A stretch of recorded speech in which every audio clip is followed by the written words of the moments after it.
ಇವತ್ತಿಲ್ಲಿ ಬಂದಿರುವಂಥ ಕಾರಣ ನಮ್ಮ ಮೆಡಿಕಲ್ ಕಾಲೇಜ್ದು ಬಡ್ಜೆಟಲ್ಲಿ ಕೋಲಾರ್ಗೆ ಮೆಡಿಕಲ್ ಕಾಲೇಜ್ದು ಆಯಿತು.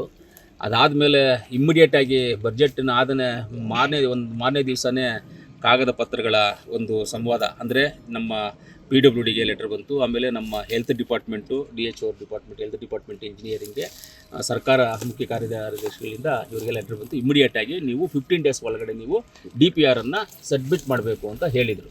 ಲೆಟ್ರ್ ಸಿಗೋದಕ್ಕೆ ಏನಂದರೆ 15 ಡೇಸ್ ಅಂದ್ಬಿಟ್ಟು ನಮ್ಗೆ ಲೆಟ್ರ್ ಇಲ್ಲಿ ಬಂದು ಇಂಜಿನಿಯರ್ ಡಿಪಾರ್ಟ್ಮೆಂಟ್ಗೆ ಲೆಟ್ರ್ ಬಂದು ಸಿಗೋದಕ್ಕೆ 26ನೇ ತಾರೀಕು ಆಯಿತು. ನಮಗೆ 26ನೇ ತಾರೀಕು ಆಯಿತು. 26ನೇ ತಾರೀಕು ಆಗಿರೋದ್ರಿಂದ 15 ದಿವಸ ಅಂದರೆ ಅವ್ರು ಲೆಟ್ರ್ ಹಾಕಿದ ದಿವಸ 15 ಅಂದರೆ ಅವ್ರಿಗೆ ಲೆಟ್ರ್ ಬಂದು ಸೇರೋ ದಿವಸ ಸ್ವಲ್ಪ ಲೇಟ್ ಆಗಿದೆ. ಅದರಿಂದ ಆ್ಯಕ್ಚುಲಿ ಒರಿಜಿನಲ್ ಆಗಿ ಲೆಕ್ಕ ಮಾಡ್ಕೋಬೇಕಂದ್ರೆ ಅವ್ರು ಹಾಕಿರೋ ಲೆಟರ್ ಪ್ರಕಾರವಾಗಿ ಇವತ್ತು ನಾವು DPRನ್ನು ಸಬ್ಮಿಟ್ ಮಾಡಬೇಕು. ಗೌರ್ಮೆಂಟ್ಗೆ 1ನೇ ತಾರೀಕು ಸಬ್ಮಿಟ್ ಮಾಡಬೇಕಾಗಿತ್ತು. ಅದು ಲೆಟರ್ ನಮ್ಗೆ ಲೇಟಾಗಿ ಸಿಗಿರೋದ್ರಿಂದ ಸ್ವಲ್ಪ ಲೇಟಾಗಿದೆ, ಕೈಗೆ ಸಿಗೋದು ಲೇಟಾಗಿದೆ. ಅದಕ್ಕೆ ಇವತ್ತು ಈ ಜಾಗವನ್ನು ವೀಕ್ಷಣೆ ಮಾಡೋಕ್ಕೆ ಬಂದಿದ್ದೀವಿ.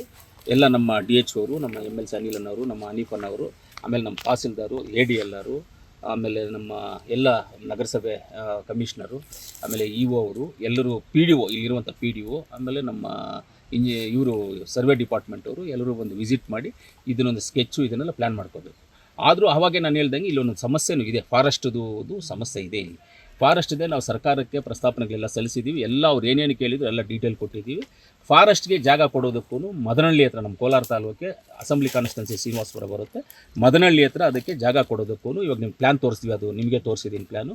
ಅಲ್ಲಿ Madanahalli ICSE board ಎಕ್ಸಾಮ್ನಲ್ಲಿ distinction first ಕ್ಲಾಸ್ನಲ್ಲಿ ವಿದ್ಯಾರ್ಥಿಗಳು ಪಾಸ್ ಆಗಿ 100% ರಿಸಲ್ಟ್ ಪಡೆದು ಜಿಲ್ಲೆಯ ಟಾಪ್ ಸ್ಕೂಲ್ ಪಟ್ಟಿಯಲ್ಲಿರುವ ಕೋಲಾರದ ಟಮಕ ಬಳಿ ಇರುವ ಸರ್ ಎಂ ವಿಶ್ವೇಶ್ವರಯ್ಯ ಇಂಟರ್ನ್ಯಾಷನಲ್ ಸ್ಕೂಲ್ನಲ್ಲಿ 2026-27ನೇ ಸಾಲಿನ ನರ್ಸರಿಯಿಂದ 10ನೇ ತರಗತಿಯವರೆಗೆ ದಾಖಲಾತಿಗಳು ಪ್ರಾರಂಭವಾಗಿದೆ.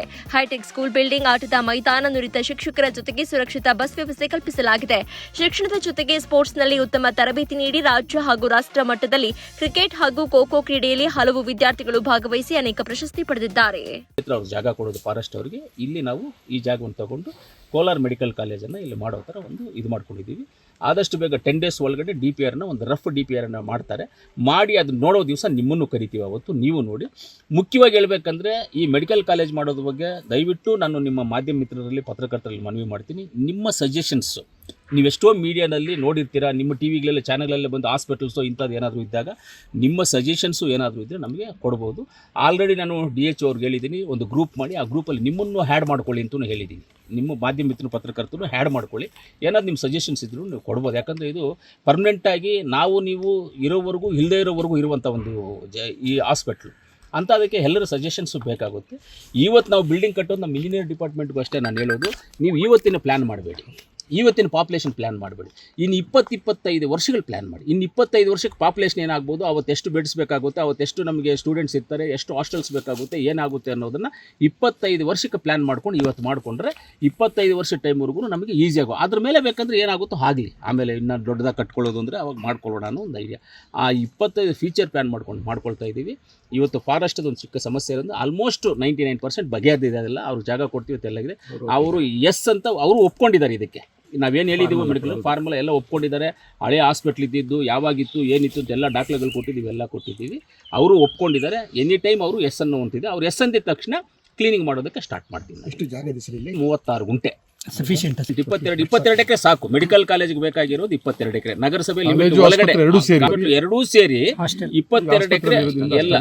ಇವಾಗ ನಮಗೆ ಹಾಸ್ಪಿಟ್ಲ್ ಅಲ್ಲಿ ಇರೋದ್ರಿಂದ, ಆಲ್ರೆಡಿ ನಮ್ಮ SNR ಹಾಸ್ಪಿಟ್ಲ್ ಇರೋದ್ರಿಂದ ಅಷ್ಟು ಜಾಗನೂ ಅಗತ್ಯ ಇಲ್ಲ ನಮ್ಗೆ. 18 ಎಕರೆ ಸಾಕು ನಮ್ಗೆ. 18ರಿಂದ 20 ಸಾಕು ನಮಗೆ. DHO ಅವ್ರಿಗೂ ಇಲ್ಲೇ ಇರ್ತಾರೆ, DHO ಆಫೀಸ್ ಇಲ್ಲೇ ಇರುತ್ತೆ.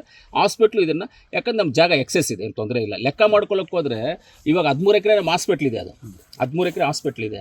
ಈ ಜಾಗ ಲೆಕ್ಕ ಮಾಡ್ಕೊಂಡು 22 ಅನ್ಕೊಳ್ಳಿ, 22, 36, 35 ಎಕರೆ ಆಯಿತು ಟೋಟಲ್ ನಮಗೆ. 35 ಎಕರೆಯಲ್ಲಿ ಒಂದು 5 ಎಕರೆ, ಒಂದು 2 ಎಕರೆ, 3 ಎಕರೆ DHO ಆಫೀಸ್ ಅದು ಇದು ಫ್ರಂಟ್ ರೋಡ್ಗೆ ಸ್ವಲ್ಪ ಜಾಗ ಬಿಟ್ಟು ನಾವು ಇದೆಲ್ಲ ಮಾಡಿಕೊಂಡ್ರು. ಒಂದು 3 ಎಕರೆ ಆ ರೀತಿಯಲ್ಲಿ ಹೋದ್ರೂ, ಒಂದು 2 ಎಕರೆ DHO ಆಫೀಸ್ ಕೊಟ್ಟರು. ಇಲ್ಲಿ ನಮಗೆ 19 ಎಕರೆ, ಅದೊಂದು 13 ಎಕರೆ ಉಳಿತದೆ ನಮಗೆ. 13 ಎಕರೆ ಉಳಿತದೆ. ಇಷ್ಟೆಲ್ಲ ಮಾಡಿಕೊಂಡು ಒಳ್ಳೆ ಶುಚಿತ್ವವಾದಂಥ ಹಾಸ್ಪಿಟ್ಲ್ ಕಟ್ಟೋದಕ್ಕೆ ಪ್ರಯತ್ನ ಮಾಡಿದ್ದೀವಿ. ಪ್ರಯತ್ನ ಆಗಿದೆ. ಇದಕ್ಕೆಲ್ಲ ಮುಖ್ಯ ಕಾರಣಕರ್ತರು ನಮ್ಮ ಜಿಲ್ಲಾ ಉಸ್ತುವಾರಿ ಮಂತ್ರಿಗಳಂತ ಸುರೇಶ್ ಅಣ್ಣ ಅವರು. ಇಷ್ಟು ಫಾಸ್ಟಾಗಿ ಆಗಬೇಕಂದ್ರೆ ಸುರೇಶ್ ಅಣ್ಣ ಅವ್ರ ಕಾರ್ಯ, ಅವರೊಂದು ಜವಾಬ್ದಾರಿ, ಅವ್ರ ಜವಾಬ್ದಾರಿ ಏನು ಹೇಳಿದ್ವಿ ಆ ಜವಾಬ್ದಾರಿನ ಅವ್ರು ಮುಗಿಸ್ಕೊಟ್ಟಿದ್ದು. ಅವ್ರಿಗೆ ನಾನು ಧನ್ಯವಾದಗಳು. ಟೋಟಲ್ ಆಗಿ ಮೆಡಿಕಲ್ ಕಾಲೇಜಸ್ಗೆ ಅಂತ, ನಮ್ಮ ಕಾಲೇಜ್ಗೆ ಅಂತಲ್ಲ, ಆಮೇಲೆ ಅದು ನಮ್ಮ ಕಾಲೇಜ್ಗೂ ಅಂತ ಹಾಕ್ಬಿಟ್ರಿ ನೀವು. ನಮಗೆ ರಾಜ್ಯಾದ್ಯಂತ ಮೆಡಿಕಲ್ ಕಾಲೇಜ್ ಕಟ್ಟೋದಕ್ಕೆ 800 ಕೋಟಿ ಬಜೆಟಲ್ಲಿ ಪ್ರಾವಿಷನ್ ಮಾಡ್ಕೊಂಡಿದ್ದಾರೆ. ಇವಾಗ ಎರಡೇ ಒಂದು, ವಿಜಯಪುರ ಒಂದು ಮೆಡಿಕಲ್ ಕಾಲೇಜು, ಕೋಲಾರ ಒಂದು ಮೆಡಿಕಲ್ ಕಾಲೇಜು. ಆ ದುಡ್ಡು ಮೆಡಿಕಲ್ ಕಾಲೇಜ್ಗೆ ಇವಾಗ ಇರೋದು ಎರಡೇ ಅಲ್ವಾ, ಈ ಎರಡಕ್ಕೆ ಅನ್ವಯಿಸುತ್ತೆ ಅಷ್ಟೇ. ಇಲ್ಲ ಎರಡಕ್ಕೊಂದು ನಮಗೇನಿಲ್ಲ, ಇವಾಗ ಸ್ಟಾರ್ಟಿಂಗಲ್ಲಿ ಒಂದು 200-300 ಕೋಟಿ ಕೊಟ್ಟರು ಸಾಕು. 200-300 ಕೋಟಿ ಕೊಟ್ಟರು ಸಾಕು. ಕನ್ಸರ್ಟ್ ಪ್ಲಸ್ 1, 2, 3 ಮಾಡಿಕೊಂಡು ಮಾಡ್ಬೋದು. ಒಂದೊಂದು ನಮಗೆ ಈ ವರ್ಷ ಒಂದು 200-300 ಕೋಟಿ, ನೆಕ್ಸ್ಟ್ ಇಯರ್ ಒಂದು 200-300 ಕೋಟಿ, ಆ ಥರ ಮಾಡಿದ್ರೆ ಸಾಕು ಆಗುತ್ತೆ. ಆರಂಭ ಆಗ್ಬೋದು ಸರ್ಕಾರವಾಗಿ ಕಾಮಗಾರಿ ಇನ್ನೂ ಒಂದು 2-3 ತಿಂಗಳಲ್ಲಿ ಸ್ಟಾರ್ಟ್ ಮಾಡಬೇಕು ಅಂತ ನಮ್ಮ ಗುರಿ ಇದೆ. ನೋಡೋಣ ಸರ್. ಈಗ ನೀವು ಹೇಳ್ತೀವಿ ರಮೇಶ್ ಕುಮಾರ್ ಸ್ವಾಮಿಗಳು ನಾವೆಲ್ಲ ಪ್ರಯತ್ನ ಮಾಡಿದ್ವಿ. ಟೋಟಲ್ ಪ್ರಾಜೆಕ್ಟ್ ಕಾಸ್ಟು 5,000 ಕೋಟಿ. ಅದು 10,000 ಕೋಟಿ ಇಲ್ಲ 5,000 ಕೋಟಿ ಪ್ರಾಜೆಕ್ಟ್ ಕಾಸ್ಟ್ ಇದ್ದಿದ್ದು ಕ್ಯಾನ್ಸರ್ ಹಾಸ್ಪಿಟ್ಲದು. ಟಾಟಾ ಕಂಪ್ನಿಯವರೇ ಪೂರ್ತಿಯಾಗಿ ಮಾಡಿಕೊಡ್ತೀವಿ ಅಂತ ಹೇಳಿದರು. ಆವಷ್ಟು ಆ ಹಾಸ್ಪಿಟ್ಲ್ ಇಲ್ಲಿಂದ ಹೋಗೋದಕ್ಕೆ ಕಾರಣನೇ ಅವತ್ತು ನಮ್ಮ ಫಾರೆಸ್ಟ್ ಡಿಪಾರ್ಟ್ಮೆಂಟ್ ಲ್ಯಾಂಡು ಅಂತ, ಅದು ಜಲ್ದಿ ಮಾಡೋಕ್ಕಾಗದೇ ಇರೋದ್ರಿಂದ ಫಾರೆಸ್ಟಿಂದ. ಆಮೇಲೆ ಅವ್ರೇನು ಮಾಡಿದ್ರು, ಮಿಜೋರಾಮು ಆ ಕಡೆ ಎಲ್ಲೋ 10,000 ಕೋಟಿ ಖರ್ಚು ಮಾಡಿ ಕಟ್ಟಿದ್ರು. ಯಾರು ಟಾಟಾದವರು ಮಿಜೋರಾಮು ಆ ಬೆಲ್ಟು ನಮ್ಮ ನಾರ್ತ್ ಈಸ್ಟ್ ಉತ್ತರ ಭಾರತದಲ್ಲಿ ಆ ಹಾಸ್ಪಿಟ್ಲನ್ನು ಹಲ್ಲು ಕಟ್ಟಿದ್ರು. ಆದರೂ ಒಂದು ಲೆಕ್ಕದಲ್ಲಿ ಅದು ಆಗಬೇಕಾಗಿತ್ತು, ಪರವಾಗಿಲ್ಲ. ಇವತ್ತೆಲ್ಲ ನಮಗಿರೋದು 99% ಎಲ್ಲ ಓಕೆ ಮಾಡಿಬಿಟ್ಟಿದ್ದಾರೆ. ಕಾಗದ ಪತ್ರದಲ್ಲಿ ನಮ್ಗೆ ಬರಬೇಕು, ಅವ್ರು ಬರೋದ್ರಿಂದ ಪತ್ರ ಬರಬೇಕಷ್ಟೇ, ಎಲ್ಲ ಓಕೆ ಆಗಿದೆ. ಮಾತ್ರ ಈ ಒಂದು ವಿಚಾರದಲ್ಲಿ ಮಾತ್ರ ಅರಣ್ಯ ಇಲಾಖೆಯವರು ನಮಗೆ ಸಪೋರ್ಟ್ ಆಗಿದ್ದಾರೆ. ಇದ್ರ ಬೇರೆ ವಿಚಾರ ಬಿಟ್ಬಿಡ್ರಿ. ಅದು ನಾನೇ ನೀವು ನೋಡಿದರೆ KDP ಮೀಟಿಂಗಲ್ಲಿ ಏನೇನು ಮಾತಾಡಿದ್ದೀವಿ, ಹೆಂಗಾಗಿದೆ ಅಂತ ಗೊತ್ತು. ಮೊನ್ನೆ ಅಸೆಂಬ್ಲಿನಲ್ಲಿ ಚರ್ಚೆ ಮಾಡಿದ್ದು, ನಾನು ಮುಳ್ಬಾಗ್ಲ ಮೇಲೆ ಚರ್ಚೆ ಮಾಡಿದ್ದು ನೀವೆಲ್ಲ ನೋಡಿರ್ತೀರಾ. ಆದರೆ ಈ ಒಂದು ಮೆಡಿಕಲ್ ಕಾಲೇಜ್ ವಿಚಾರದಲ್ಲಿ ಫಾರೆಸ್ಟ್ ಡಿಪಾರ್ಟ್ಮೆಂಟ್ ಅವರು ನಮ್ಮ ಸಪೋರ್ಟಿವ್ ಆಗಿ ಫುಲ್ ಆಗಿದ್ದಾರೆ. ಮೊದಲನೇ ಕೊಟ್ಬಿಟ್ಟಿದ್ದೀವಿ. ಹೌದು, ಅಲ್ಲೇ ಅಷ್ಟೇ ಕೊಡ್ತಾ ಇದ್ದೀವಿ. ಇನ್ನೂ 2 ಎಕರೆ 3 ಎಕರೆ ಜಾಸ್ತಿ ಕೊಡ್ತೀವಿ ಅವರಿಗೆ. ಇನ್ನೂ ಜಾಸ್ತಿನೇ ಕೊಡ್ತಾ ಇರೋದು, ಕಮ್ಮಿ ಅಂತ ಕೊಡಲ್ಲ. ಪ್ಲಸ್ ಮೈನಸ್ ಇಲ್ಲ. ಆಮೇಲೆ ಎಷ್ಟು ಮರಗಳಿದಾವೆ, ಈ ಮರಗಳದೆಲ್ಲ ದುಡ್ಡು ಕಟ್ತಾ ಇದ್ದೀವಿ. ಆಮೇಲೆ ಇನ್ನೂ ಒಂದು ಹೇಳಿದ್ದೀವಿ, ನಮ್ಮ ಇಂಜಿನಿಯರ್ ಡಿಪಾರ್ಟ್ಮೆಂಟ್ ಇಲ್ಲೇ ಇದ್ದಾರೆ. ಬಿಲ್ಡಿಂಗ್ಸ್ ಎಲ್ಲಿ ಬರುತ್ತೋ ಅಲ್ಲಿ ಮಾತ್ರ ಗಿಡ ಮರ ಏನಾದರೂ ಇದ್ರೆ ಹೊಡಿಬೇಕು. ಆಮೇಲೆ ಓಪನ್ ಜಾಗ, ರೋಡ್ಸ್ ಏನಿದೆಯೋ ರೋಡ್ಸಲ್ಲಿ ಮರಗಳೇನಾದರೂ ಡಿಸ್ಟರ್ಬೆನ್ಸ್ ಆದರೆ ಮಾತ್ರ ತೆಗಿಬೇಕು, ಇಲ್ಲಾಂದ್ರೆ ಅದನ್ನು ತೆಗಿಬೇಕು. ಮಿಕ್ಕಿದ್ದ ಮರಗಳನ್ನು ಹಂಗೆ ಬಿಡಬೇಕು. ನೋಡಿ, ಈ ಮರ ಎಲ್ಲ ಇವತ್ತು ಮಾಡಬೇಕಂದ್ರೆ 25-30 ವರ್ಷ ಬೇಕು ಒಂದು ಮರ ಬೆಳಿಬೇಕಂದ್ರೆ. 25 ವರ್ಷ 30 ವರ್ಷ ಬೇಕಾಗುತ್ತೆ ಮರ. ಅದರಿಂದನೇ ಸಾಧ್ಯವಾದಷ್ಟು ನಾವು ಉಳಿಸ್ಕೊಳ್ತೀವಿ ಮರಗಳನ್ನು.